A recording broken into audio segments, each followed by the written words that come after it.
My next patron question is from Joshua, who wants me to compare two mid-90s family films involving a cute bear cub going on an adventure. Between the following two films about a boy and a girl on a mission along with a bear cub they rescue from poachers, which is better, The Amazing Panda Adventure or Alaska? Interesting enough, both were released almost exactly a year apart. And while Amazing Panda Adventure was released by Warner Brothers, Alaska was distributed by Columbia Pictures.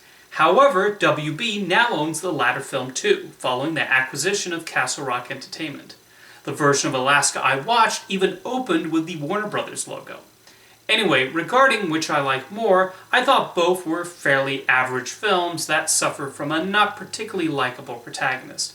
If I have to pick a preference though, it's Alaska. As I said, I thought the weakest element came from the main character. Boy did I not like him. He's just consistently portrayed as angry and irritated all the time, and I don't know about the rest of you, but watching a lead character like that through an entire film can get old really quickly for me. There's even something he says barely 5 minutes after he's introduced that was so hateful and unforgivable, it was hard to care about him for the remaining runtime. On the positive side, Thor birched as well as his sister, so at least there was someone tolerable on the journey. The polar bear is cute and fun to watch, although he's surprisingly not in it as much as you might think. The filmmakers also captured the awe of the terrain really well, although I should point out that despite the title and setting, Alaska was primarily filmed in British Columbia.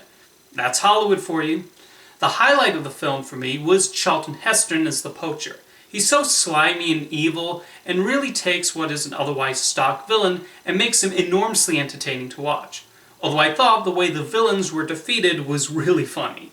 Alaska mostly follows a fairly routine story with thin characters, and I will admit to getting a tad bored once we reach the big climax. Rather than Alaska, The Amazing Panda Adventure is set in China and follows a lot of the same beats. We again follow a boy who has an unnecessary dislike towards his father as he goes on a long journey in the wild. Much like the lead in Alaska, I had a hard time getting on the side of the protagonist here. They do the whole workaholic father plot, which I'm not a fan of, and this might be one of the worst uses of it, because the reason the father is not home is because he's helping pandas. The father, played by Stephen Lang, is shown to be a really good person who clearly likes his son, and the biggest flaw he's shown to have is being a bit absent-minded. It's not a great look for Ryan, who in the opening scene seems to live a really good life with his mother and watching his favorite television shows with his best friend. The journey itself has a few exciting moments, but I still had a hard time getting engaged in the story. The panda is cute though, even if the film is constantly switching between the real thing and the animatronic panda created by Rick Baker. I never bought into the growing friendship that develops between Ryan and a young Chinese girl named Ling. Although I do have to point out that despite her being with him every step of the adventure, the marketing department apparently felt she was not important enough to be on the poster. That's just unnecessarily cruel. I also thought the poachers in The Amazing Panda Adventure were not the least bit threatening, as they're portrayed as bumbling and incompetent. Unlike Alaska, this movie was actually filmed where the story is set, and the landscapes of Chengdu, China do look really impressive.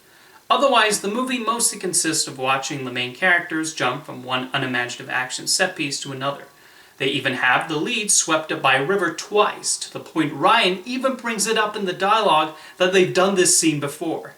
Overall, both of these films I found similar in execution, but Alaska was able to win out mostly thanks to the presence of Charlton Heston. Now let me know in the comments whether you prefer The Amazing Panda Adventure or Alaska, and thank you for your question, Joshua.